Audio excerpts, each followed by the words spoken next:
Here are 6 tips for having a good mentality in Fortnite, presented by Fortnite Master.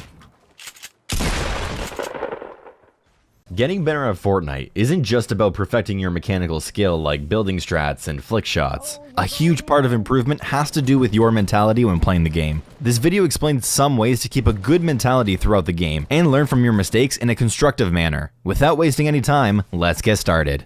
First, we're going to address the mistake a lot of players make: thinking solely about winning the game. With this thought process, unless you're winning a good percentage of your games, you're falling short of your goal most of the time. This can quickly lead to feelings of disappointment, frustration, or inferiority. It's more reasonable to think about winning each individual fight, which will not only help your mentality, but help you learn how to get better much faster. Think of a win as just a series of successful fights in a single game. As for each engagement, try to think of it as a test of skill between you and the enemy. One side will usually have some sort of an advantage to start out, but the great thing about Fortnite is that there's almost always a way to flip that advantage. You just have to find it. When you lose a fight, focus on how you could have played differently to flip that advantage, rather than spending all of your energy being mad at whatever went wrong.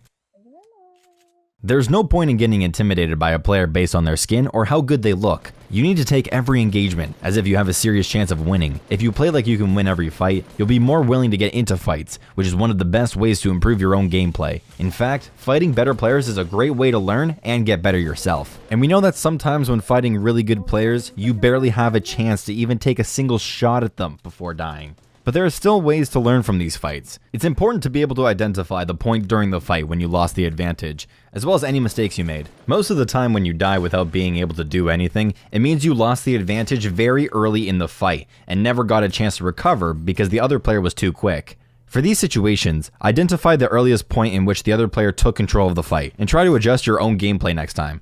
There are, of course, some situations where you legitimately couldn't do anything, but believe us when we say they happen a lot less than you think.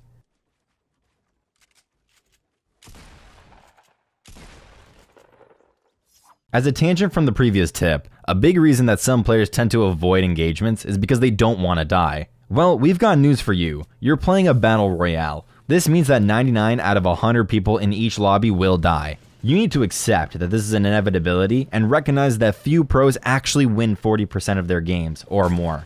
Accepting this fact will help you go into fights without fear and use your deaths as learning experiences. Trust us when we say we understand that some deaths can be uncontrollably frustrating. But there are two sides to that coin. Most of the time, these annoying deaths are also extremely funny when you look at it from the other perspective. Learning to laugh at yourself and finding humor in ways you die will help lighten your mood immensely and make you a lot more fun to play with.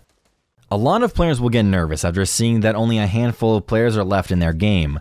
When looking at how many players are left, don't think of it like there are that many players left between you and a win, but rather there are that many players left for you to fight. In endgame scenarios, the players are more likely to be better, so use this as an opportunity to fight other good players when you have both mats and a decent loadout. Going back to the previous point, this is one of the fastest ways to improve.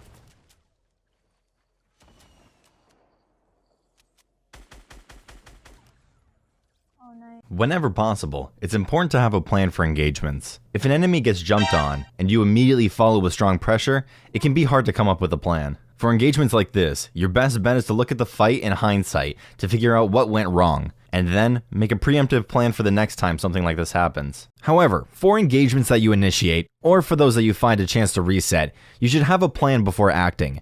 This requires game knowledge of what to do in what situation, and you can learn this from watching streamers, YouTube videos, or some of our other videos. Remember, every engagement starts from the moment one of the players spots the other one, even if one player isn't aware of the other.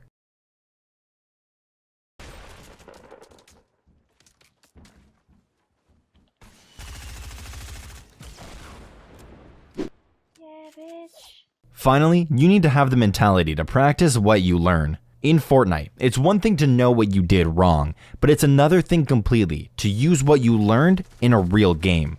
If in your last game you died to the storm and were like, I rotated too late, you should think to yourself in each game, okay, I need to be rotating by this time and keep actively making the effort to do this until it becomes second nature.